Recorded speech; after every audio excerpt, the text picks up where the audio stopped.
Bien, esta es la primera clase del aparato digestivo, su fisiología. Esta clase va a ser de una perspectiva general de este aparato y sistema. Es decir, vamos a ver generalidades tanto en el control como en la misma función motora y secretora del aparato digestivo. ¿Por qué es necesaria la presencia del aparato digestivo en nuestro organismo? Porque uno, nosotros no producimos los nutrientes que de manera autónoma, es decir, nuestras células no son capaces de sintetizar muchos de los elementos, necesitan bases, y estas bases están en los alimentos, como por ejemplo las proteínas, los carbohidratos y los lípidos. Otra cosa importante es que la forma en la cual encontramos estos nutrientes en la naturaleza no es como sándwich, pero es como macromoléculas. Y estas macromoléculas finalmente no pueden ingresar a una célula de manera directa, sino que tenemos que llevarlo a su forma más simple, ojalá. Las proteínas, por ejemplo, en aminoácidos, los carbohidratos en estos glúcidos, no sé, pequeños, y los lípidos, ojalá en ácidos grasos libres o a lo más triglicéridos, ¿ya? Eso sí puede entrar en la célula. Entonces, todos estos procesos que vienen concomitantes son los que media este aparato digestivo. Bien, ¿cuáles son las funciones del aparato digestivo? De partida tiene una función de tipo digestiva y absortiva, es decir, los nutrientes y el agua que están en el medio externo lo tratan de llevar por todos los procesos que están involucrados hacia finalmente a las células de nuestro cuerpo, ¿ya? Reduciendo físicamente la comida a una suspensión. O sea, ese sanguchito lo vamos a transformar en un líquido que puede ser absorbido por nuestras células epiteliales del aparato, del tracto gastrointestinal, y así puede llegar finalmente a la circulación y a las células. Pero aparte de eso, es que tiene una función de tipo excretora. A través del aparato digestivo se eliminan sustancias que no pueden ser eliminadas, por ejemplo, a través de la orina, puesto de que tienen características de ser liposolubles, estos elementos, como por ejemplo el colesterol en exceso, la bilirrubina, que es producto de la destrucción una vez que se cumplió el ciclo de los glóbulos rojos, ¿ya? Algunos xenobióticos, es decir, fármacos que consumimos son eliminados por esta vía a través de la bilis, como habíamos dicho, ¿ya? No se pueden eliminar de forma urinaria, ¿ya? Porque son lipofílicos, o dicho de otra forma, no son hidrosolubles. Pero aparte de eso, el aparato digestivo, para llevar a cabo estas dos funciones, debe tener una función también defensiva, especialmente relacionada con la digestiva y absortiva. Porque como nosotros sabemos, el lumen del aparato digestivo es constituyente del medio externo. Es decir, vamos a encontrar, tanto en la cavidad oral como en el tracto gastrointestinal, intestino grueso y parte del intestino delgado, vamos a encontrar bacterias, flora bacteriana, que si nosotros no la mantenemos a raya, ¿ya? Esta bacteria nos puede infectar y nos puede terminar produciendo un problema bastante serio. Las bacterias tienen una especie de actividad como comensal con nosotros, es decir, se alimentan de lo que nosotros comemos y en algunos casos ayudan y favorecen la digestión de algunos tipos de nutrientes. Pero es necesario que tengamos un aparato, un sistema inmune que las tenga a raya. Entonces también vamos a encontrar que aparte de las células epiteliales que absorben nutrientes, vamos a encontrar otro tipo de células en el aparato digestivo que son defensivas, que se van a encargar de ayudarnos a diferenciar, como dice acá, entre los amigos y enemigos. Con respecto a la función digestiva, vamos a hablar de algunos, o a definir, o entender algunos conceptos básicos. Primero, los nutrientes, como dice acá, deben ser degradados químicamente o de manera mecánica. Entonces, la degradación química y mecánica de los alimentos va a corresponder a la digestión. Aquí tenemos la comida, entonces estas comidas por enzimas, por ácidos, por ejemplo, es una digestión de tipo química, o también por los mismos movimientos de segmentación o los movimientos del estómago, que eso es una acción mecánica, se transforman en moléculas más pequeñitas y más simples que pueden ser llevadas a las células epiteliales. Una vez que llegan a donde están estas células que tienen esta capacidad para absorberlas, como dice acá, son absorbidos y pueden pasar desde el tracto gastrointestinal, que es medio externo, hacia el interior de un vaso sanguíneo, ¿ya? Para poder así ser transportado a las células. Para favorecer tanto la digestión como la absorción, es necesario que la comida esté en contacto ya el bolo alimenticio, el quimo, por ejemplo, esté en contacto con algunos elementos de secreción que van a producir algunas glándulas, ya para favorecer la digestión. Por ejemplo, esta secreción puede ser rica en enzimas que van a atacar lípidos, carbohidratos, proteínas, por ejemplo, o bien esta secreción va a tener ciertas características de pH, por ejemplo, como en el caso del jugo gástrico, que va a ayudar a la digestión mecánica también de los alimentos. Igual lo mismo la secreción salival, que también ayuda a la digestión mecánica. Pero también este alimento que está siendo digerido y está tratando de ser absorbido, tiene que ir avanzando por distintos segmentos, ¿ya? Tiene que avanzar por los diferentes segmentos del tracto gastrointestinal, porque en cada segmento va a ocurrir van a ocurrir eventos relativamente diferentes. Y el avance del alimento a través de este tracto es lo que nosotros conocemos como motilidad. Pero no solamente la acción propulsora de avanzar, sino que también la acción de mezcla. Por ejemplo, el estómago hace un verdadero shake en el interior, es decir, como una propulsión, retropulsión, propulsión, retropulsión, así como si estuviéramos preparando un cóctel, ¿ya? No dije eso. Y eso ayuda a que se mezcle con el jugo gástrico el alimento y con ello la digestión. Por eso la motilidad no solamente tiene función de avanzar, sino que también tiene la función de mezclar y segmentar el alimento en trocitos más pequeñitos. Aquí podemos ver el esquema de la función digestiva. Como en el extremo izquierdo se ve la cavidad oral, en el extremo derecho se ve el ano. Por lo tanto, nuestra función es ingresar este alimento por la cavidad oral. En la cavidad oral va a estar en contacto con ciertas glándulas y enzimas digestivas. Estas glándulas van a secretar, como dice acá, van a secretar elementos importantes para transformar, por ejemplo, la cavidad oral, el alimento en lo que se conoce como el bolo alimenticio. Una vez que llegamos, tiene que ser transportado a través de la motilidad, moviéndose y también mezclado con otros elementos de la secreción, ¿ya? Tiene que ser también digerido a través de, bien por una vía mecánica o bien por una vía química, en moléculas mucho más pequeñitas, y una vez que estas moléculas son pequeñitas, tienen el volumen suficiente y también la afinidad por ciertos transportadores, va a poder ser absorbida y pasar a la sangre, ¿ya? Y todo lo que no fue absorbido, ¿ya? Todo lo que no fue absorbido, va a constituir lo que nosotros conocemos como nuestra masa fecal, y esto es lo que vamos a eliminar, ¿ya? Lo que sí es importante que algunas glándulas van a secretar algunos elementos que vienen de la circulación, que están hechos para poder ser excretados, o sea, van a terminar afuera, ¿ya? O sea, el tracto gastrointestinal no lo veamos como algo que está netamente absorbiendo sustancias y agua, sino que también está secretando elementos que están hechos para ser secretados, o sea, son partículas de desecho. Una visión general del aparato digestivo desde el punto de vista anatómico es hablar de este tracto gastrointestinal. En realidad, básicamente, tracto gastrointestinal comienza en la cavidad oral y termina en el ano, y es un tubo de aproximadamente 4.5 metros, que se encuentra bien enrolladito en nuestra cavidad abdominal principalmente, y también parte del tórax y la cabeza, ¿cierto? Cavidad oral, y está constituida por cavidad oral, faringe, esófago, estómago, el intestino grueso y el intestino delgado y el intestino grueso con todas sus sigmoideses, ¿ya? Pero aparte de ese tracto gastrointestinal, nosotros contamos con glándulas anexas como el hígado, con su función exocrina de bilis, el páncreas exocrino y también las glándulas salivales. Y aparte una gran cantidad de glándulas que son más pequeñitas, que tienen una función un poquitito menor, ¿ya? Como de manera individual, pero en el colectivo son muy importantes para favorecer la digestión de los alimentos y también el avance de ellos.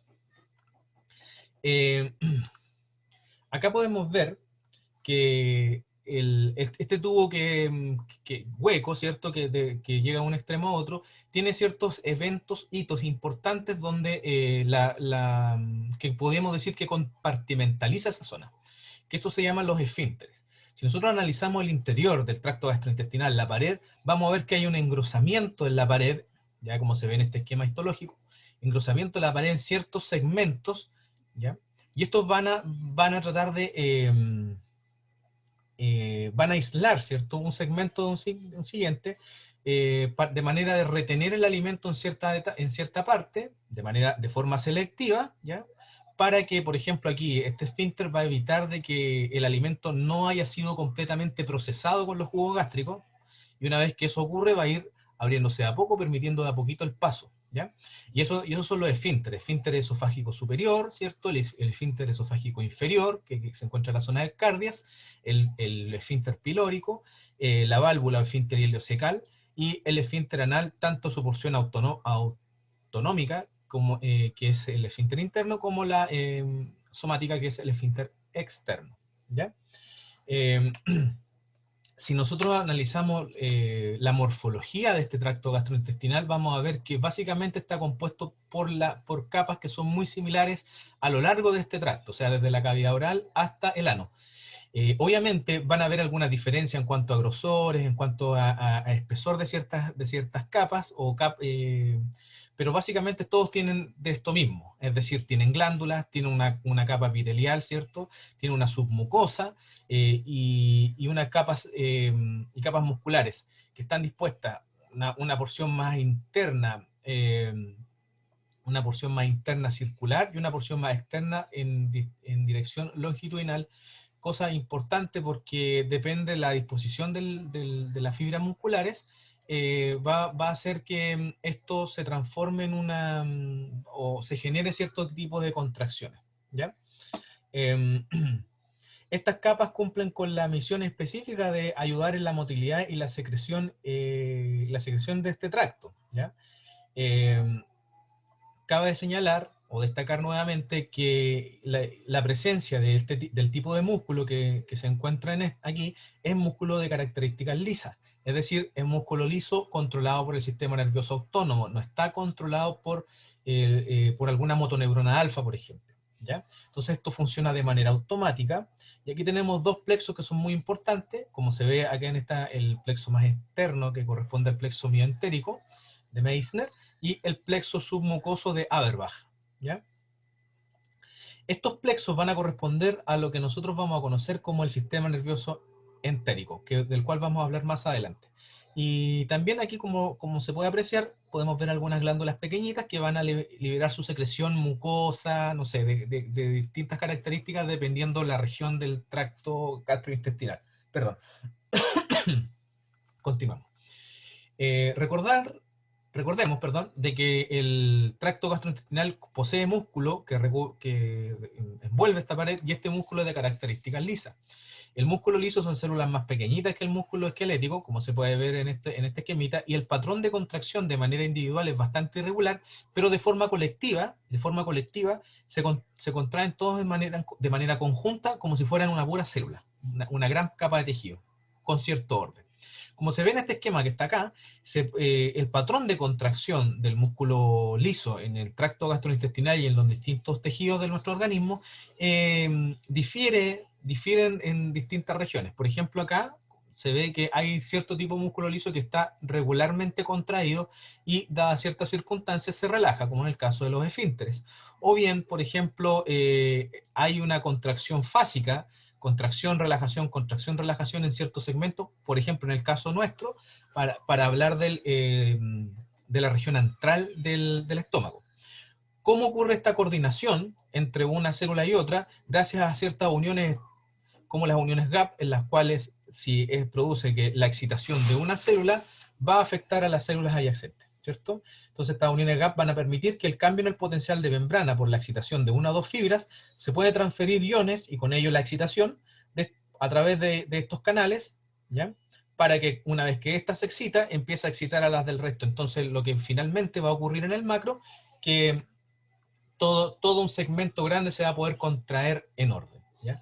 Para eso es muy importante la interacción con ciertas fibras nerviosas que van a tratar de ordenar este evento, ¿ya? Cosa que vamos a ver más adelante.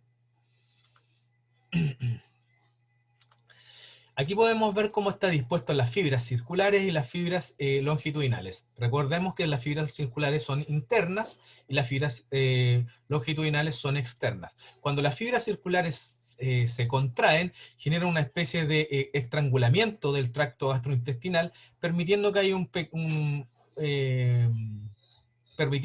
paso del alimento, del bolo alimenticio o el quimo, por ejemplo, de este segmento que está acá a un segmento adyacente. La contracción de las fibras longitudinales, dependiendo de la región que está, pero suponiendo de que el alimento se encuentra en esta zona, la contracción de esta región va a ayudar a permitir el avance del bolo alimenticio. Si, por ejemplo, la contracción de las fibras circulares, la contracción de las fibras circulares, estando el alimento acá, llegara a ser en esta zona, no permitiría el paso del alimento y por el contrario, se produciría una especie de retropulsión, o sea, se movería al revés, hacia atrás. La coordinación entre las fibras musculares lisas con fibras nerviosas, de las cuales vamos a hablar más adelante, permiten de que haya cierto orden y permiten que los movimientos de propulsión sean coordinados y así el alimento se pueda mover de manera ordenada. ¿Qué puede estimular al músculo liso o glándula intestinal? ¿Qué puede estimularlo? Distintos tipos de mensajeros. Acá podemos ver en un esquema, ya en este cuadrito, disculpen, distintas hormonas, diferentes mensajeros, neurotransmisores. Estos neurotransmisores van a tener efectos estimulantes o inhibitorios con distintas, ya sea el músculo liso o bien las glándulas, para su secreción o su contracción en el caso del músculo liso. ¿Ya? Esto es importante y estas hormonas y mensajeros los vamos a ir analizando en su mayoría punto por punto, mientras cuando pasemos por los distintos segmentos del tracto gastrointestinal. ¿Cuáles son los métodos de comunicación del sistema gastrointestinal? Bueno, tenemos de diferentes tipos de comunicaciones. Por ejemplo, la circulación hormonal. Vamos a ver de que hay zonas que van a liberar hormonas y estas hormonas van a través de la sangre a moverse y generar efectos en células blancas, ¿ya? Y ese tipo de respuesta la vamos a ver muy seguido, especialmente cuando vayamos hablando de la secreción gástrica, por ejemplo, ¿ya? Además, tenemos también la comunicación nerviosa a través de distintas interacciones entre neuronas, pero aparte de eso, una comunicación entre neuronas con la fibra muscular lisa, tanto para estimularla como para que se contraiga, como para relajarla, ¿ya? A través, obviamente, de neurotransmisores. Y finalmente tenemos la comunicación paracrina, donde hay una secreción de un mediador, como puede ser una hormona, y esta va a afectar a las células adyacentes. Eso también lo vamos a encontrar y vamos a ver que es muy importante, especialmente para la estimulación o inhibición de la secreción de ácido gástrico. ¿Cuál es la irrigación? La irrigación del intestinal está dada por un sistema arciforme, así por arterias que tienen forma de arco, ¿ya? Que se van a encargar de entregar un flujo sanguíneo de acuerdo a las necesidades de este segmento. Si estamos comiendo, por ejemplo, estas fibras estos vasos en su mayoría se van a relajar para permitir de que haya una mayor absorción intestinal, ¿ya? O bien, si estamos haciendo algún ejercicio, estas fibras en su mayoría se van a contraer para con ello disminuir el flujo y con ello disminuir también la absorción, ¿ya? Obviamente esta circulación está modulada en mayor o menor medida por la influencia del sistema nervioso autónomo. Si analizamos este esquemita que se ve aquí en la zona más profunda, estamos viendo lo que se conoce como una vellosidad intestinal. Esta vellosidad intestinal, si se puede apreciar, en esta parte vamos a encontrar células pequeñitas, ¿ya? Que van a tener microvellosidades, pero enfocándonos propiamente tal en la vellosidad, vamos a ver que hay una red compleja de vasos alrededor y hasta un vaso linfático central que van a encargarse de generar la absorción de los nutrientes en este segmento del tracto gastrointestinal. Las vellosidades no están presentes en todo el tracto gastrointestinal, la vamos a encontrar principalmente en la región intestinal, ¿ya? Por lo tanto, eso se va a relacionar mucho con la capacidad que tenga este tejido de absorber nutrientes. Y también por eso mismo es que la irrigación de estas vellosidades es muy rica, ¿ya? La presencia de este linfático o quilífero central es importante principalmente para llevarse moléculas que son de gran tamaño y que no pueden atravesar, por ejemplo, los capilares que se encuentran en la región de las vellosidades. Bueno, todo lo que el tracto gastrointestinal absorbe, ¿ya? Se va a ir a lo que se conoce como la circulación esplácnica. Esta circulación esplácnica se va desde los tejidos, por ejemplo, los capilares del tracto gastrointestinal, hacia lo que se conoce como la gran vena porta, ¿ya? Todo lo que nosotros absorbemos, mejor dicho, casi todo, porque hay un porcentaje mínimo que no, pero la mayoría de lo que nosotros absorbemos en nuestro tracto gastrointestinal pasa a través de la vena porta, y de la vena porta se va hacia el hígado, ¿ya? Ahora, los nutrientes que son absorbidos en el tracto gastrointestinal no son los únicos que van a la circulación portal, sino que también, por ejemplo, tejidos cercanos como el vaso, el páncreas, ¿ya? También pasan por el hígado. Es importante porque ese paso hepático va a ayudar de cierta manera a generar un verdadero filtro de elementos que van a poder pasar de un lado a otro, y además, por ejemplo, elementos como las proteínas o los aminoácidos que nosotros absorbamos van a llegar al hígado para poder quedárselo en cierto tipo de células y comenzar a sintetizar o bien almacenar sustancias, ¿ya? Y eso sería todo como una introducción para hablar del aparato digestivo. Espero que hayamos aprendido. Vamos a entrar en detalle en cada una de estas etapas del tracto gastrointestinal. Van a estar presentes todos los aspectos que podemos observar ahora. Muchas gracias. Continuamos con la clase de regulación nerviosa del aparato digestivo. Esta clase es importante, pues aquí sabremos quién regula las funciones principales del tracto gastrointestinal, que son la motilidad y la secreción de sustancias. Nos daremos cuenta de que, aparte de la regulación extrínseca que posee el tracto gastrointestinal por el sistema nervioso autónomo, el mismo tracto posee una inervación intrínseca que tiene una gran cantidad de neuronas y generan un control local del movimiento de alimentos y también la secreción de sustancias. Bien, para introducirnos en el tema tenemos que decir que el tracto gastrointestinal, al igual que muchos órganos y tejidos, son inervados por tres divisiones del sistema nervioso, o sea, perdón, por las dos divisiones del sistema nervioso autónomo, y hay una tercera que es exclusiva para este tejido. Vamos a hablar de las otras dos que se habrán visto en videos anteriores, como el sistema nervioso simpático con sus neuronas que nacen en el tronco, perdón, en la médula espinal desde C8 o L1, o T1, perdón, a L2, y su sinapsis en el ganglio simpático, ¿cierto? Que van a inervar distintos segmentos, por ejemplo, el esófago, parte del intestino delgado, grueso, el estómago, y que van a generar cierto grado de control en la secreción y motilidad. Por otro lado, tenemos el nervio vago, que controla que engloba, podríamos decir, la inervación para la división parasimpática, y esta división parasimpática se va a encargar de generar un estímulo tanto a la motilidad y la secreción. O sea, a través del sistema nervioso parasimpático, como vimos en videos anteriores, el tracto gastrointestinal es estimulado para hacer avanzar el alimento y también para producir las secreciones. Lo contrario viene del sistema nervioso simpático.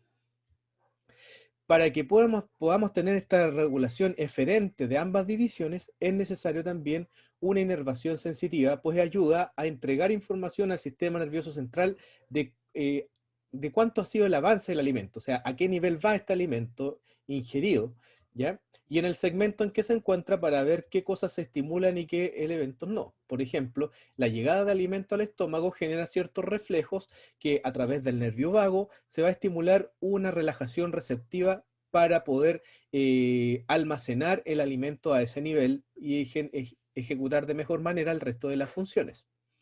La inervación, por lo tanto, debe ser tanto sensitiva, es decir, hacia arriba, como motora, es decir, hacia abajo.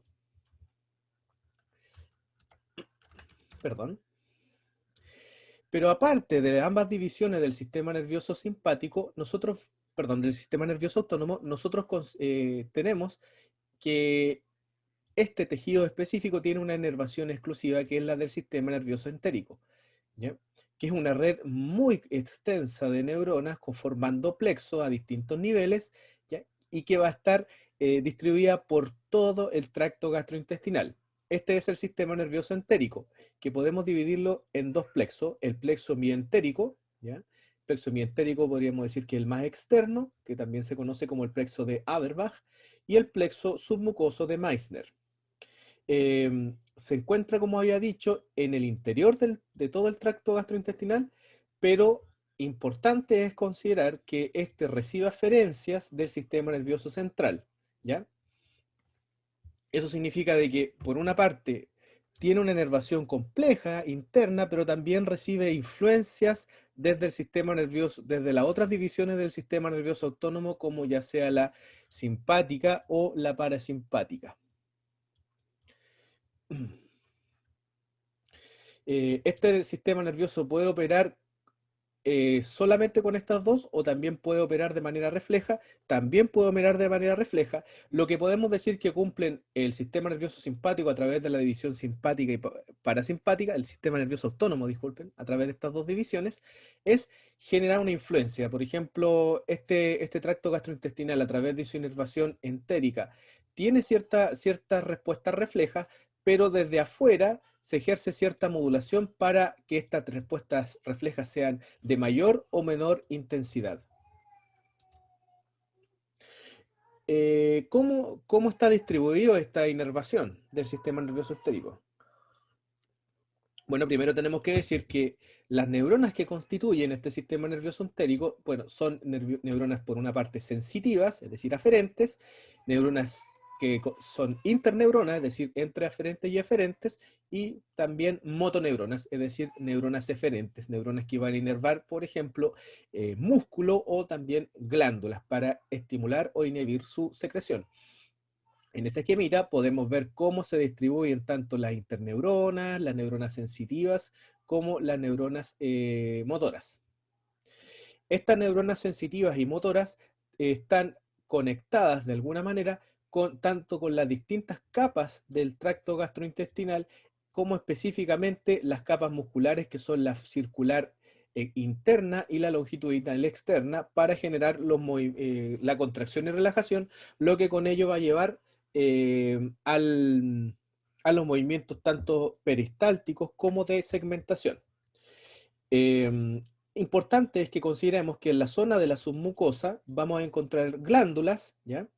Que van a estar relacionadas principalmente con el plexo submucoso, y en en las capas musculares vamos a encontrar este plexo mioentérico entre las capas musculares que va a regular básicamente la función de la contracción muscular.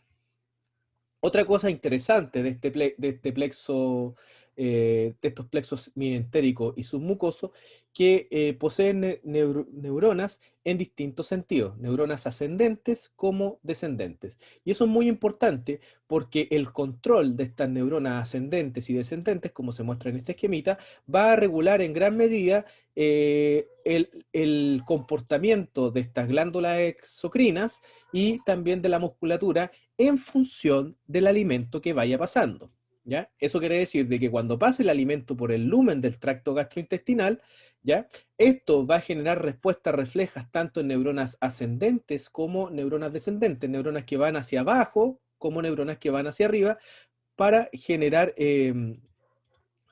estas respuestas reflejas que van a permitir el paso del alimento. Esto se verá con más detalle en el capítulo de motilidad. Entonces, es importante que recordemos que hay neuronas que son aferentes, neuronas que son receptoras, ¿cierto? Que están en relación a receptores, perdón, interneuronas, y también neuronas que son eferentes, que van a controlar a la musculatura, ¿ya? Como también la secreción de algunas glándulas.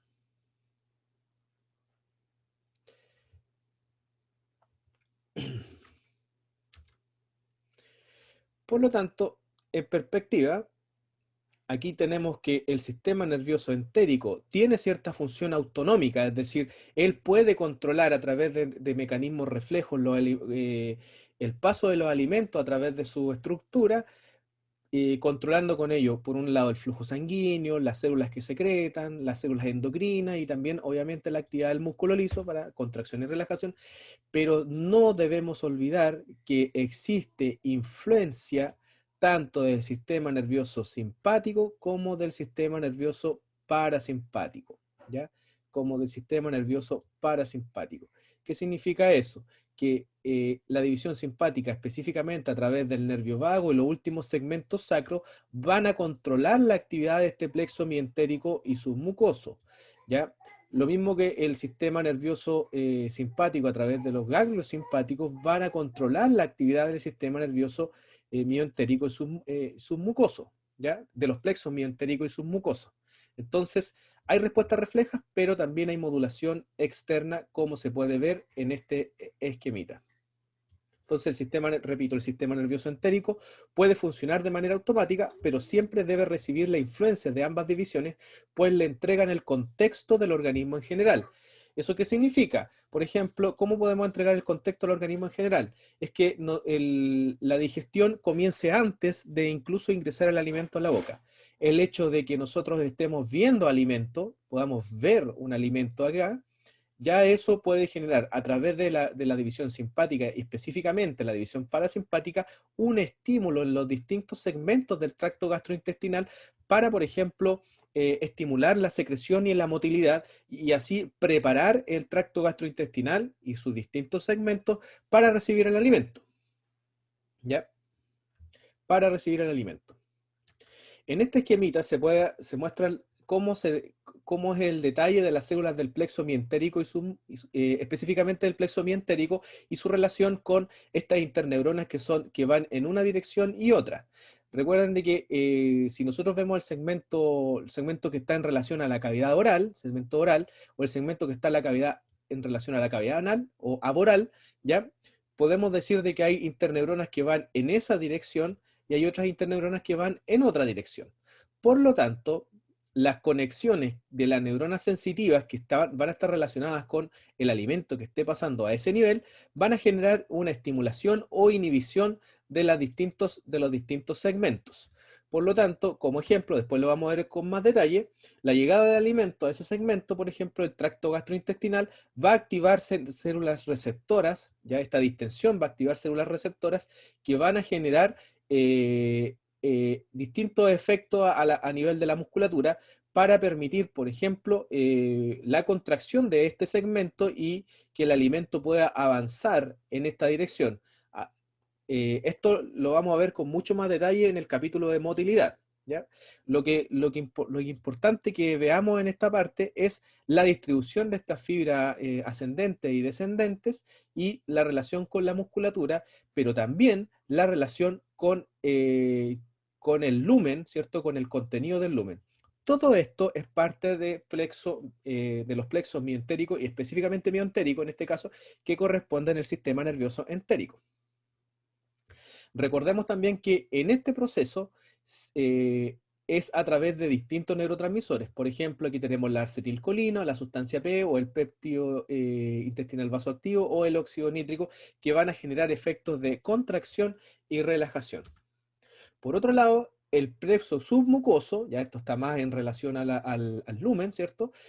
También funciona a través de respuestas reflejas. Por ejemplo, el contenido químico de un alimento, que pueden ser, por ejemplo, los protones, ¿cierto? Los péptidos, la glucosa, los ácidos grasos, también a través de distintos mecanismos reflejos van a poder generar una respuesta secretora, ya que el plexo submucoso es el encargado de generar la respuesta secretora para poder favorecer la digestión del alimento por una parte, o bien neutralizar ciertos químicos que puedan ser nocivos para el tracto gastrointestinal, ¿ya?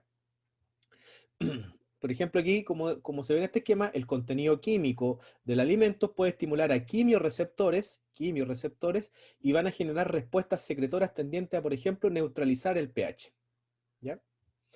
Estas respuestas pueden ser nerviosas propiamente tal, absolutamente nerviosas, o también respuestas que puedan ser endocrinas, o sea, de que una de las células tenga función endocrina, secretando hormonas a la sangre, y estas hormonas llegan a distintos tejidos adyacentes que, no sé, pues vayan a estimular o inhibir secreción de sustancias.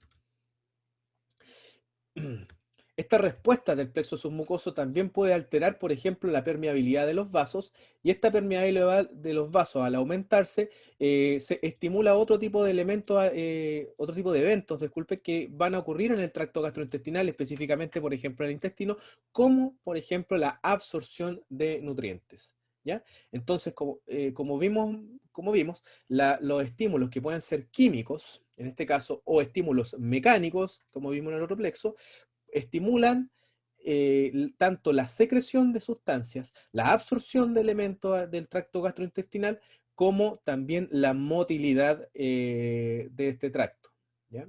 La motilidad de este tracto.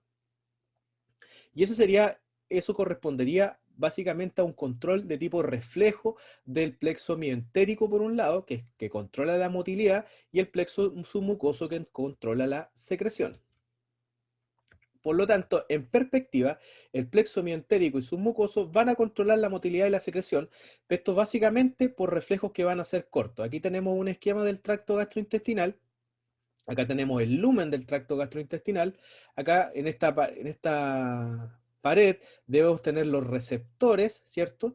Por lo tanto, ¿qué es lo que tenemos aquí? Tenemos estímulos internos, como el paso del alimento por esta zona, que van a generar una respuesta en quimioreceptores, o también, incluso que no los vimos, hormoreceptores o mecanorreceptores de la pared. Aquí está lleno de receptores en la pared de todo el tracto gastrointestinal. Y esa activación del alimento, ya sea por la misma distensión que produjo el bolo, por ejemplo, el bolo acá generó una distensión y activó mecanismos reflejos, o también por el mismo contenido del bolo alimenticio, por ejemplo, no sé, si tenía mucho ácido, si tenía muchas proteínas, carbohidratos, ácidos grasos, va también a generar una respuesta local, intrínseca del plexo, perdón, del sistema nervioso entérico, ¿ya? Y a través de los efectores, que son principalmente dos, célula muscular lisa, contracción o relajación para, no sé, proponer el avance del alimento, o también glándulas para estimular la secreción rica en, no sé, en bicarbonato, en otros elementos que ayuden a la digestión de los nutrientes. Por lo tanto, ¿qué es lo que dice aquí este esquemita? Lo repito. Entonces, un estímulo sobre el tracto gastrointestinal, no sé, pasó el alimento por esta zona y esto genera una distensión y estímulos químicos, estimuló a quimioreceptores, hormoreceptores y también mecanorreceptores de la pared, que van a generar, por un lado, una respuesta local en la motilidad y la secreción. Pero ahora, otra cosa interesante, por otro lado, esta misma activación de quimioreceptores va a generar vías reflejas largas, es decir, va a llevar información hacia el sistema nervioso central, ¿ya? Por ejemplo, a través de la vía simpática o la vía vagal parasimpática, para generar una respuesta refleja larga. Por ejemplo, la distensión de la llegada del alimento perdón, la llegada del alimento al estómago genera una distensión en la pared.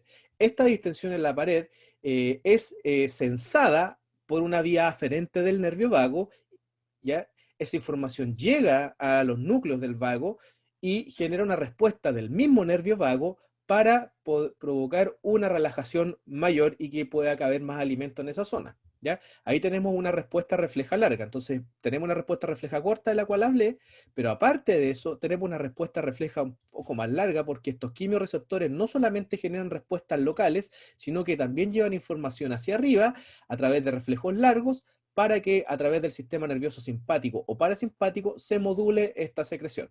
Después podemos ver más adelante que el sistema nervioso parasimpático también genera modulación del sistema nervioso entérico, pero en una dirección inversa a la del sistema nervioso parasimpático. Los estímulos internos, los estímulos del alimento llegando al tracto gastrointestinal, no son los únicos estímulos que van a desencadenar respuestas reflejas. Por ejemplo, estímulos externos como el oler, el ver o degustar comida, o tocar, o que la cavidad oral toque la comida, también va a generar respuestas reflejas del sistema nervioso central para llevar estimular, principalmente estimular la actividad secretora y la actividad motriz del tracto gastrointestinal, ¿ya? O sea, tenemos dos tipos de estímulos que van a poder generar respuestas reflejas. Un estímulo interno, es decir, el paso del alimento por los distintos segmentos del tracto gastrointestinal, un estímulo externo, que es, no sé, producto de otro tipo de receptores que no están relacionados directamente con la pared del tracto gastrointestinal, como por ejemplo la visión, el mismo pensamiento, ¿cierto? El mismo recordar comida, visualizar en la mente comida, oler comida, ¿ya? O poner en contacto la comida con las piezas dentarias, ¿cierto? Todo eso va a generar una respuesta eh, que por una vía eferente del sistema nervioso autonómico, ¿ya? Va a modular la actividad del sistema nervioso entérico. Básicamente podríamos decir que el sistema nervioso entérico va a responder frente a estímulos que sean del alimento en la pared del tracto gastrointestinal, pero bajo los estímulos que son, no sé, el ver comida, el oler comida, esos estímulos son modulados por el sistema nervioso autónomo, por su división simpática y especialmente su división parasimpática, y esta división parasimpática va a controlar al entérico, va a decirle ya, ahora ustedes tienen que secretar o secretar más o menos, o aumentar o disminuir la motilidad, ¿ya? Entonces, y por otra parte, la llegada del alimento al tracto gastrointestinal va a generar una respuesta corta, ¿ya? Y local, derivada exclusivamente del sistema nervioso simpático, perdón, del sistema nervioso entérico, y una respuesta refleja larga que va a estar derivada del sistema nervioso, de las otras divisiones del sistema nervioso autónomo, ya sea la simpática o parasimpática. Si es por estimular la motilidad y secreción, es una respuesta de tipo parasimpática. Y eso sería todo. Ojalá hayamos aprendido. Vamos a hacer la clase de motilidad del tracto gastrointestinal. Para introducirnos en el tema, tenemos que decir de que las funciones digestivas y absortivas requieren de un tratamiento del punto de vista mótil de las paredes del tracto gastrointestinal. Es decir, las paredes de este tracto deben tener cierta capacidad. Uno, para poder movilizar el alimento a través de toda su extensión, ¿ya? Como una fuerza de propulsión. Y segundo, también deben tener la propiedad o la capacidad de poder mezclar el alimento, no solamente para partirlo en pedacitos más pequeños, sino que también para permitir el trabajo de los jugos gástricos en eso, ¿ya? Finalmente, también en algunos segmentos vamos a encontrar, como lo dijimos en la primera parte, ciertos sitios como válvulas, o en este caso van a ser esfínteres, que van a impedir el paso del alimento de un lado a otro, y con ello van a permitir de que el alimento se estacione durante un tiempo para, por ejemplo, facilitar el trabajo de los jugos que contienen enzimas y ciertas condiciones para poder ayudar a la digestión y la absorción.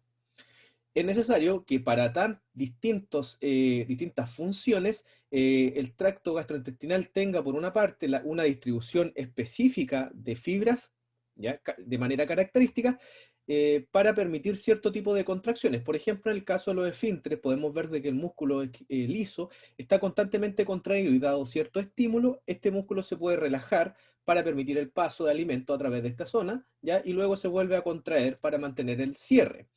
O bien, por otra parte, la propulsión del alimento se puede hacer a través de las contracciones, ¿ya? Generando ondas de contracción y relajación que van a irse propagando a través de estas paredes y de los segmentos desde oral hacia aboral, ¿ya? Para propulsar los alimentos. O bien, en ciertas zonas del estómago nosotros vamos a tener un grado de contracción tónica sostenida que, dadas ciertas circunstancias, se puede provocar una relajación. Todo eso lo vamos a ver mientras pasemos los distintos segmentos. Como habíamos visto tantos patrones de contracción diferentes, esto se tiene que deber a dos características especiales del músculo. Primero, la disposición de sus fibras, ¿ya? Como vemos en la mayor parte de nuestro tracto gastrointestinal, tenemos una disposición tanto de fibras circulares como longitudinales, cuya contracción y relajación va a cambiar de cierta manera la forma de un segmento para favorecer, por ejemplo, la propulsión o generar la segmentación del alimento. ¿Ya? Eso por una parte, pero por otra parte también es importante conocer de que cada uno de los segmentos va a responder a reflejos tanto que centrales, es decir, órdenes que vienen desde el sistema nervioso central, ¿ya? Desde arriba, o bien respuestas reflejas locales que se van a iniciar y van a terminar ahí mismo, ¿ya? Para lo mismo, es necesario de que este músculo liso, tanto longitudinal como circular, deba ser estimulado por distintos mecanismos, ¿ya? Si bien, como todo músculo liso para la contracción es necesario que aumente la concentración de calcio citoplasmático, esta concentración puede aumentar por distintos mecanismos, como por ejemplo por canales de calcio dependientes de voltaje que frente a un cambio en el potencial de membrana, estos canales se abren, o bien por una hormona que activó un receptor acoplado a una proteína G, o bien un neurotransmisor cuya cascada de señalización va a finalizar en un aumento de la concentración de calcio. El cuento es que, independiente de cuál sea el factor que lo provoque, el aumento de la concentración de calcio y su mantención elevada en el citoplasma de esta célula es lo esencial para que haya contracción. Bien, si nosotros tomamos el músculo liso desde cualquier segmento, aunque independiente si se está generando una contracción o no, lo que sí vamos a encontrar que el músculo liso en reposo, ¿sí? En este caso en reposo, tiene un ritmo basal, ya tiene una actividad eléctrica basal que nosotros podemos graficarla de esa forma. Esa actividad eléctrica basal se conoce como ritmo eléctrico basal, que tiene una frecuencia y una amplitud.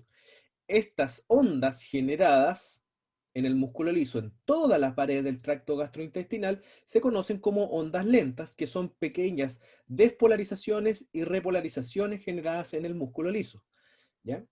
Estas ondas lentas, cuya frecuencia entregan este ritmo eléctrico basal, es distinto en los diferentes partes del tracto, por ejemplo, a nivel pilórico, a nivel del intestino delgado, específicamente del duodeno. Aquí, por ejemplo, tenemos una frecuencia menor en el caso del íleon, ¿ya? Y fíjense la frecuencia de estas ondas eléctricas a nivel del colon, ¿ya? Si bien son distintas las frecuencias, las ondas son más o menos similares en cuanto a su amplitud, ¿ya? Esto, ojo con esto, no significa que esto sea una contracción, esto no se relaciona con una contracción muscular propiamente tal, sino que es simplemente un ritmo eléctrico que se va moviendo por todo el tracto gastrointestinal. Todo el tracto gastrointestinal está generando ese ritmo eléctrico basal. Si nosotros analizamos con más detalle, entonces este ritmo eléctrico basal se propaga por todas las células del tracto gastrointestinal, las células musculares, a eso me refiero, producto de ciertos canales, ciertas conexiones que vamos a encontrar entre una célula y otra. Pequeñas despolarizaciones, producto de aumentos de cationes de manera transitoria en el músculo liso, que pueden ser iones de calcio, que pueden ser iones de sodio, por ejemplo, y también salida de cationes, en este caso iones de potasio, para generar esta repolarización. Y así se lo llevan todo el rato estas células musculares. Aumento de los cationes, despolarización, repolarización, despolarización, repolarización, y así a distintos ritmos. Esto, repito, no se relaciona con actividad muscular, contráctil. Esto es solamente actividad eléctrica, ¿ya? Ahora, este ritmo eléctrico basal puede dar origen a una contracción, sí, siempre que la amplitud de esta onda lenta llegue a superar cierto umbral. Al superar el umbral, en la célula muscular lisa se van a abrir canales dependientes de voltaje. Estos canales son de calcio, los que van a provocar el ingreso de este catión y generando una espiga. Y canales de potasio que se van a abrir de manera seguida van a generar esta reducción del potencial de membrana. Por lo tanto, el ritmo eléctrico basal por sí solo no va a generar contracciones musculares, sino que más bien, una vez que estas ondas alcancen cierto umbral, va dentro de la célula muscular a generarse una espiga, y eso, del punto de vista mecánico, va a generar una contracción en el músculo. Entonces, recordemos entonces que este ritmo eléctrico basal es eléctrico, no mecánico. Por lo tanto, aquí tenemos ritmo eléctrico basal donde no se alcanzó el umbral, por lo tanto no se genera una espiga, y eso se va se va a relacionar con que este segmento del tracto gastrointestinal va a estar, entre comillas, relajado.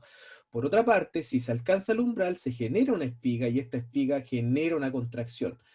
Estas espigas generadas van a tener una cantidad y una frecuencia, y dependiendo de la frecuencia de la espiga va a depender qué tan intensa va a ser la contracción de ese segmento. Ahora bien, ¿de dónde viene esta actividad eléctrica? Ya sabemos que son ciertas despolarizaciones de una célula muscular lisa, que esta a través de las uniones que posee, como las uniones GAP, moviliza ciertos iones que van a despolarizar la adyacente, la adyacente, la adyacente, y así sucesivamente. Pero ¿esto de dónde viene? ¿Acaso es por alguna orden extrínseca? Es decir, supongamos el nervio vago que está disparando de manera pulsátil y rítmica hacia abajo para poder estimular el tracto gastrointestinal, o debe ser que en el tracto gastrointestinal hay otro tipo de células. La respuesta es la segunda. A lo largo del tracto gastrointestinal tenemos, aparte de estas células nerviosas motoras y sensitivas, ya células nerviosas, motoras y sensitivas, y las células musculares y las células endocrinas, ¿cierto?, que vamos a encontrar, en la pared del tracto gastrointestinal vamos a encontrar unas células especiales llamadas células intersticiales de Cajal, ¿ya? Aquí, por ejemplo, la podemos ver tanto en el plexo mioentérico, ¿ya?, como parte de la región submucosa. O sea, no los vamos a encontrar en una parte en específico, sino que van a estar distribuidas de manera inespecífica por todas las capas del tracto gastrointestinal. ¿Qué característica especial tienen estas células y en qué se relacionan con el ritmo eléctrico basal? Estas células tienen una capacidad, que son células marcapaso. ¿Qué significa eso? Son células que, primero, están conectadas eléctricamente con las células del plexo mientérico submucoso, ¿ya? Están conectadas eléctricamente con células de la región de la musculatura circular como longitudinal, y van a generar de manera espontánea potenciales de acción. Estos potenciales de acción se van a deber principalmente a aumento de concentraciones de calcio citoplasmático. Este aumento de concentraciones de calcio citoplasmático se le conoce como oscilaciones de calcio. Estas oscilaciones de calcio van a provocar de que esta despolarización se transmita a una célula muscular lisa adyacente, la cual se va a despolarizar, y esta despolarización se va a transmitir a una célula muscular lisa adyacente. La presencia de estas uniones GAP permite el paso, pero quienes inician toda esta actividad eléctrica son estas células intersticiales de Cajal. Repito, las células intersticiales de Cajal generan ciertas oscilaciones de calcio, es decir, comienzan leves aumentos en la concentración. Estos aumentos de la concentración generan despolarizaciones que van a movilizarse a través de distintas células, ¿ya? Pero quienes las inician son ellas, las células intersticiales de Cajal. Estas despolarizaciones se van a movilizar hasta un músculo liso y así sucesivamente, generando estos aumentos, ¿ya?, del potencial de membrana y reducciones del potencial de membrana, ¿ya? Por lo tanto, el potencial o la palabra eléctrica es difundida a través del resto de las células musculares lisas, generando este patrón característico como ritmo eléctrico basal. Bien, ¿estas células intersticiales pueden recibir modulación externa? Absolutamente. Es decir, por ejemplo, desde el sistema nervioso entérico, del plexo mientérico como submucoso, o bien también parte del sistema nervioso autónomo simpático-parasimpático, va a haber una secreción de ciertos mensajeros, neurotransmisores, por ejemplo, que van a hacer de que este oscilador de calcio sea mayor. O dicho de otra manera, una despolarización que tenía esta amplitud, dada el estímulo externo, vamos a hacer de que la despolarización sea de mayor amplitud. Eso va a significar que el movimiento de iones entre una célula intersticial de Cajal y una célula muscular lisa sea mucho mayor. ¿Y esto qué va a pasar?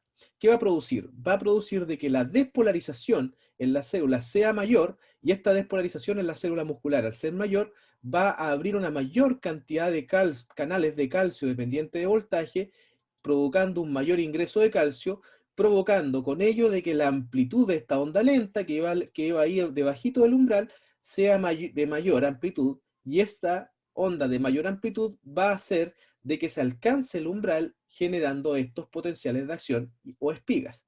Estos potenciales de acción espiga van a terminar haciendo de que ese segmento, solo ese segmento muscular se pueda contraer, ¿ya?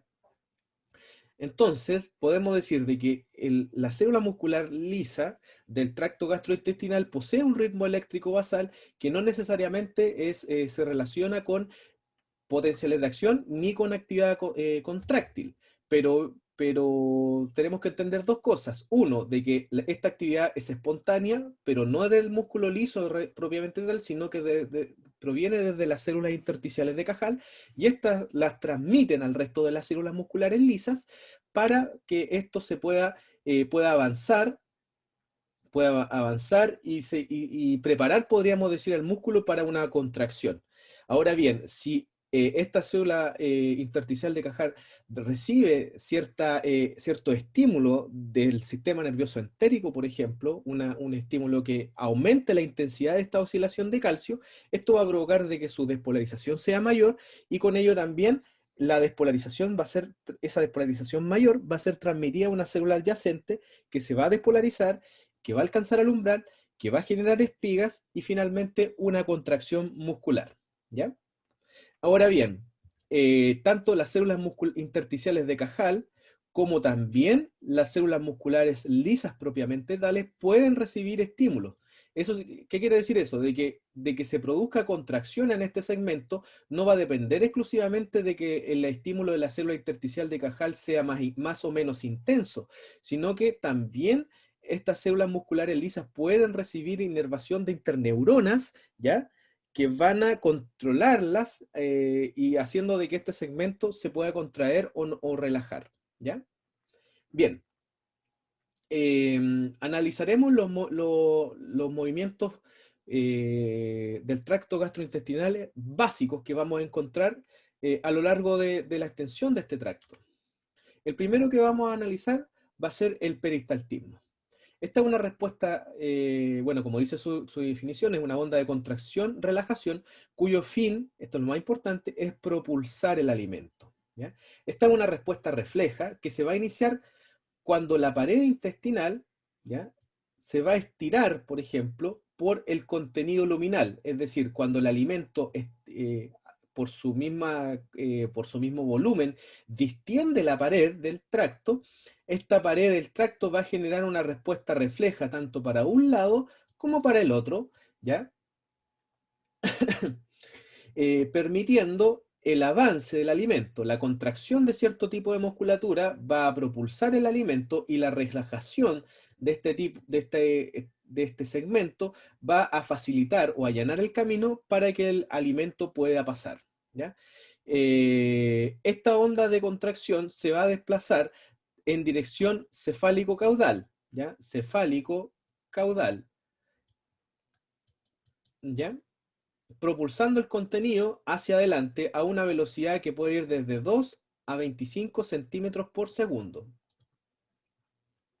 Este movimiento puede ser estimulado o inhibido por cierto tipo de mensajeros que van a afectar la musculatura de la pared del tracto gastrointestinal. ¿Cómo se produce este movimiento? Este movimiento se produce por la contracción de dos tipos de fibras que nosotros vamos a encontrar en la mayoría del tracto gastrointestinal. Recordemos que tenemos unas fibras que son las circulares internas y las longitudinales externas. Las fibras circulares, cuando se contraigan, lo que van a provocar es un verdadero anillo, ¿ya?, cerrando el lumen en esa zona, ¿ya? Por lo tanto, si ese anillo se cierra posterior al alimento, lo va a hacer avanzar, lo va a propulsar. Por otra parte, y un poquito más complicado, las fibras longitudinales, cuando se contraen, van a generar el efecto que se ve en esa imagen, ¿ya? Van a como acortar ese segmento del tracto gastrointestinal, y en conjunto con la contracción de las fibras circulares en la zona posterior, van a provocar o facilitar con ello el avance del alimento. Aparte de eso, las fibras circulares también de la zona anterior del alimento, esta zona de acá, estas fibras circulares también se van a relajar para distender este anillo y permitir que el alimento pase con con una mayor facilidad. Por lo tanto, y en resumen, el peristaltismo se produce por la contracción tanto de las fibras circulares como de las longitudinales, y también por la relajación de las fibras circulares en la zona más anterior al alimento. Lo veremos con un poquito más de detalle más adelante. Aquí podemos apreciar el detalle del peristaltismo. Como vemos acá, en este esquema se aprecia un esquemita pequeño de una parte del tracto gastrointestinal. Supongamos el esófago o bien el intestino delgado. Lo que vemos en amarillo es el alimento, ¿bien? Y lo que vemos también en las paredes es que tenemos fibras longitudinales y circulares. La distensión de la pared del tracto gastrointestinal producida por el alimento va a activar cierto tipo de receptores de la pared, ¿ya? Receptores de la pared que van a actuar tanto en células que se encuentran hacia el sector posterior al alimento o hacia la zona oral del alimento, como en segmentos que se encuentran hacia la sección caudal o aboral, para que la contracción de este segmento, la relajación de este segmento permita el paso del alimento.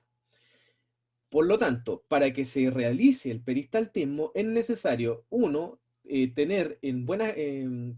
contabilizar, los receptores de membrana, los receptores de la pared que producto de la distensión se van a inactivar.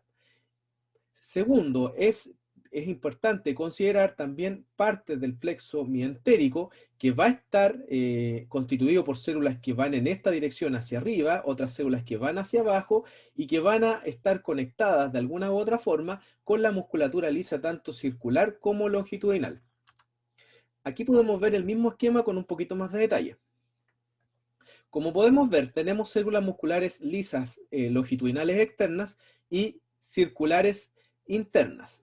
Acá tenemos el plexo mioentérico, ¿ya? Que como les decía, tenemos neuronas que van en una dirección ascendente o hacia oral, ¿ya? Que se conectan con fibras musculares en ese sentido, y tenemos células que van en sentido descendente o aboral, que se van a conectar con estas mismas células, pero con otra finalidad, como vamos a ver más adelante. Y aparte de eso tenemos neuronas sensitivas, que son generalmente receptores de distensión. Entonces, ¿qué es lo que tenemos más adelante? La llegada de un trozo de alimento va a provocar la distensión de la pared del tracto. Esto va a activar a neuronas sensitivas, estas interneuronas, ¿ya? Va a activar a neuronas sensitivas, cuya respuesta será, en las fibras ascendentes, en estas fibras de acá, van a estimular la liberación de acetilcolina hacia las fibras circulares. La acetilcolina lo que va a provocar es que las concentraciones de calcio citoplasmático en este segmento sean mayores, por lo tanto se va a alcanzar el umbral y se va a generar una espiga. Por lo tanto, esta zona se va a contraer. La zona circular de la región adyacente posterior al alimento se va a contraer. Gracias a eso se va a generar una propulsión. Ahora bien, ¿qué va a pasar con las fibras longitudinales? ¿Se van a contraer también? No. Los interneuronas van a provocar de que el mensajero que se libere a este nivel va a ser péptido intestinal vasoactivo y principalmente óxido nítrico. Ambos mensajeros lo que van a provocar es una reducción de la amplitud del del ritmo eléctrico basal, es decir, no se va a alcanzar al umbral y todo lo contrario, esto va a generar finalmente de que la actividad contráctil sea mínima, o mejor dicho, van a provocar una relajación de este segmento. Van a provocar una relajación de este segmento acá. Entonces, en la zona posterior al bolo alimenticio, imaginémonos que esté el bolo alimenticio, cuando el bolo alimenticio distiende la pared, hacia este lado se produce en la musculatura circular una contracción, en la musculatura longitudinal una relajación. Pero paralelamente va a provocarse otra cosa. En las fibras descendentes, es decir, estas que van hacia abajo, va a provocar una liberación de péptidos como intestinal vasoactivo u óxido nítrico en la zona posterior, anterior, disculpen, la zona anterior de la musculatura lisa circular, para que ésta se relaje, y en la zona de la musculatura lisa longitudinal se va a contraer. Entonces, ¿esto qué es lo que va a provocar? Va a provocar que se contraiga esta zona de la musculatura circular para que se propulse el alimento, va a provocar que se contraiga la zona anterior de la musculatura lisa longitudinal para que podríamos decir que ese segmento se acorte, podríamos decir, y así hacerlo avanzar al alimento, ¿ya? Esa contracción hay que admitir que es un poco más compleja de entender, a mí me costó un poco. Y básicamente así puede avanzar el alimento a través de los distintos distintos segmentos del tracto gastrointestinal. ¿Por qué? Porque a medida de que este bolo alimenticio avance a un segmento adyacente, se va a distender ese segmento adyacente, provocando esta misma respuesta refleja, y así sucesivamente, paso a paso, provocando la relajación de cierta musculatura, la contracción de la otra. Aquí podemos verlo en perspectiva, ya como una vista bien básica, sin considerar la musculatura lisa circular ni longitudinal, sino que músculo liso de la pared nomás, esto es como bien general. Entonces, el peristaltismo se basa en que el segmento posterior del alimento se contrae y el segmento anterior del alimento se va a relajar para que el alimento pueda seguir avanzando de un lado hacia otro, ¿ya? Este movimiento peristáltico, como les decía, lo vamos a tener en el esófago, lo vamos a tener en el estómago, lo vamos a tener en el intestino delgado y en el intestino grueso, permitiendo el avance. Luego tenemos otro tipo de movimiento, esto llamado segmentación.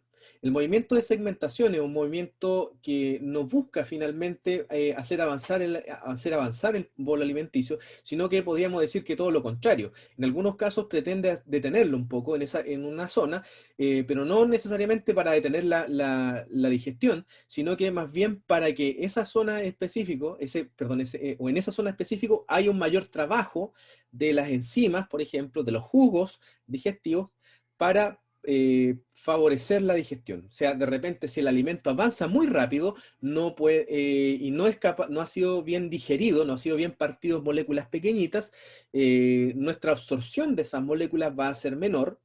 Por lo tanto, lo que cumple la segmentación es tratar de partir, ayudar a partir el alimento para partirlo en pedacitos más pequeños, pero además para poder favorecer la mezcla con las enzimas digestivas y los jugos. Entonces, ¿qué es lo que mezcla acá? El quimo con las enzimas pancreáticas, con las bilis, con el fluido intestinal. Estos movimientos de segmentación no los vamos a encontrar en todo el tracto gastrointestinal. Por ejemplo, en el esófago no lo vamos a encontrar, ¿ya? Pero en el resto del tracto gastrointestinal lo vamos a encontrar en una diferente o en una distinta amplitud, ¿ya? No va a ser la misma segmentación, por ejemplo, a lo largo del tracto gastrointestinal, de intestino delgado, por ejemplo, comparándolo con la zona estomacal. Además, estos movimientos de segmentación estomacal reciben un nombre diferente que lo vamos a ver más adelante. ¿Cómo ocurre la segmentación? Bueno, la segmentación va a ocurrir producto de que también la distensión del alimento va a activar cierto tipo de receptores que va a provocar contracción, va a provocar la contracción de un segmento del tracto gastrointestinal, ¿ya? Así sucesivamente, y este segmento en distintas zonas, esta contracción va a provocar de que esa zona se parta en dos zonas más pequeñas, ¿ya? Para que con eso ocurra la mezcla de este segmento con el segmento tanto adyacente como el segmento posterior. En la segmentación, a diferencia del peristaltismo, vamos a encontrar un poco de movimiento retrógrado del alimento, pero no importa. No importa porque el fin mayor no es hacer avanzar el alimento, dado este tipo de movimiento, sino que más bien es permitir una correcta digestión del alimento. Nosotros no nos sirve solamente que el alimento avance, sino que el alimento, a medida que avance, se mezcle bien y se pueda, entre comillas, destruir y partir en moléculas más pequeñas y digeribles.